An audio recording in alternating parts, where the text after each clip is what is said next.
श्री कृष्णाय नमः। श्री गोपीजन वल्लभाय नमः। श्रीमदाचार्य चरण कमलेभ्ये नमः। श्री गुसाई जी परम दयालवे नमः। श्री गुरुवे नमः। अपने माथे बिराजता सेव्य स्वरूपाय नमः। सर्व वैष्णव ने जय श्री कृष्ण। આજે દિવાળીનો ઉત્સવ એની જાણકારી આપણે મેળવીએ અને એ આપણે આ પુસ્તકમાંથી એનું વાંચન કરીશું. અને સારસ્વત કલ્પમાં જ્યારે આ ઉત્સવ મનાવવામાં આવ્યો ત્યારનું વાતાવરણ શું કેવી રીતનું હતું એનું બધું પણ વર્ણન પહેલાં આમાં શરૂઆતમાં આપેલું છે. એનું આજે આપણે વાંચન કરીએ.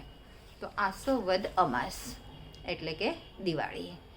પ્રભુને વસ્ત્ર સફેદ જરીના આવે છે. વાઘો ચાકદાર હોય છે. કુલે સફેદ જરીની. પટકા સુથન લાલ હોય છે. શ્રી મસ્તક પર 5 ચંદ્રિકાનો જોડ.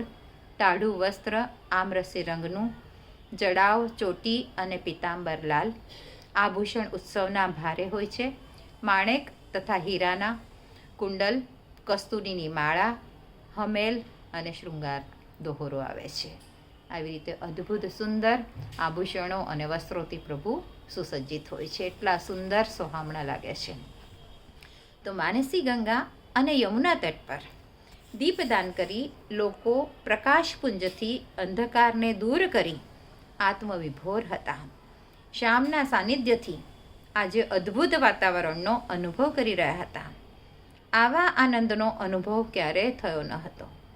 જેમ દીપમાલિકાના નાના દીપોની મધુર જ્યોતિથી અંધારા ઉપર પ્રકાશે વિજય મેળવ્યો, છતાં એને વિજયનો મદ કે અભિમાન નથી.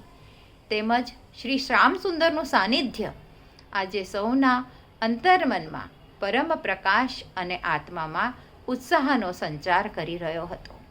સામાન્ય ઉત્સાહથી આ ઉત્સાહમાં કંઈક અવર્ણનીય અંતર સ્પષ્ટ જણાતું હતું. પ્રભુની લીલાની લલિત છબી આજે લોકલીલામાં સ્પષ્ટ અવલોકિત થઈ રહી હતી. શ્રી કૃષ્ણના સહજ આકર્ષણથી અને તેમના વરદ હસ્તે જ આ દિવ્ય દીપમાલિકાનું પ્રાકટ્ય છે. ત્યાં અંધકાર અંતરના અનંત આકાશમાં ક્યાંથી રહી શકે અને શા માટે રહે? જ્યાં સહજ વિશ્વાસ છે ત્યાં દિવ્ય નરેશ છે, જે સંદેહ રહિત ભક્તોને જ સ્વતઃ સિદ્ધ છે. સ્વયં પ્રભુ જ્યારે નિજ પ્રકાશ કરે છે ત્યારે બીજા પ્રકાશના લૌકિક આજ્ઞા જેવા જંતુની શું અપેક્ષા રાખવી? નંદનંદનને નંદરાણી હાટડીમાં બેસાડે છે અને બધા વ્રજજનોને શ્રી શ્યામસુંદર સ્વતઃ શ્રી હસ્તે પ્રસાદ આપે છે. જેમને જે વસ્તુ જોઈએ એ વસ્તુ પ્રભુ પોતે જ આપે છે. પ્રભુથી પ્રાપ્ત પ્રસાદીથી પ્રસન્ન અંતરાત્મા અનુપમ ઉત્સવ પ્રમાણે તેનો મહિમા સ્વતઃ પ્રકાશની જેમ પ્રકટ દેખાય છે. આમ વ્રજેશનો જ વ્યાપક અનુભવ વ્રજની વિવિધતામાં એકતાના દર્શન કરાવતો સૌને થતો હતો. જ્યાં જુઓ ત્યાં શ્રી શ્યામસુંદરનું મહાત્મ્ય જોવા મળતું હતું.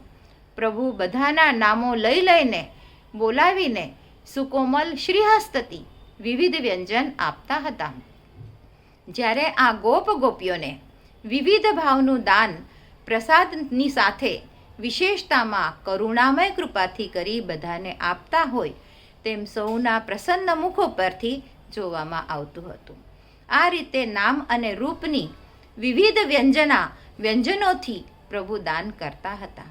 દીપશિખાની લહેકતી જ્વાળાના ચિન્મય વાતાવરણમાં રસાનંદનું સાકાર સ્વરૂપ ઝગમગી રહ્યું હતું. ગોપવૃંદ ગાયોને ખેલાવતા, ઘૂઘરા વગાડતા વ્રજ ગીત ગાઈ રહ્યા હતા. આજે અમાસની રાતમાં ચારે બાજુથી પ્રકાશપુંજો પ્રકટ થવા લાગ્યા, જાણે આકાશ અવની ઉપર અવતર્યું ન હોય. ચારે બાજુથી ગોપવૃંદ ગાડાઓની જોડી ગોવર્ધન પૂજાનું સાહિત્ય લઈ શ્રી ગિરિરાજની પ્રદક્ષિણા કરતા પૂજાની શિલાને ત્યાં ભેગા થઈ તૈયાર કરતા હતા. બધાને નવીન લીલાના દર્શનની તાલાવેલી લાગી હતી. શ્રી પ્રભુ સ્વયં તેમની સમક્ષ આરોગશે આવા પ્રત્યક્ષ દેવાધિદેવના દર્શન દેવતાને દુર્લભ છે. તે આજે ભક્તોને સહજ સુલભ પ્રાપ્ત થશે. પ્રતીક્ષાના પળો યુગો સમાન લાગતા હતા. એટલે કે દિવાળી આસો વદ અમાસને દિવાળી. વર્ષનો આ છેલ્લો દિવસ છે. શ્રી યશોદાજી શ્રી ઠાકોરજીને વહેલા જગાડી સુગંધી પદાર્થોથી અભ્યંગ કરાવે છે, શૃંગાર ધરાવે છે. શ્રી ઠાકોરજી ખીરકમાં પધારી ગાયોનો શણગાર કરે છે, ગાયોને ખેલાવે છે. અને પછી એના અનુરૂપ એવા સુંદર સુંદર કીર્તનનું પણ ગાન કરવામાં આવે છે. આજ અમાવસ દીપ માલિકા बड़ी पर्वनी है गोपाल, घर घर गोपी मंगल गावे, सुरभि वृषभ सिंगारो लाल, आज અમાવસ દીપ માલિકા. આજ માટે આટલું. આના પછી આગળનો ક્રમ આવતા વિડીયોમાં જોઈશું. આજના મારા વચનોને પ્રભુ ચરણોમાં સમર્પિત કરું છું. કૃષ્ણાર્પણમસ્તુ. જે કાંઈ ભૂલચૂક થઈ હોય તે માટે ક્ષમા ચાહું છું.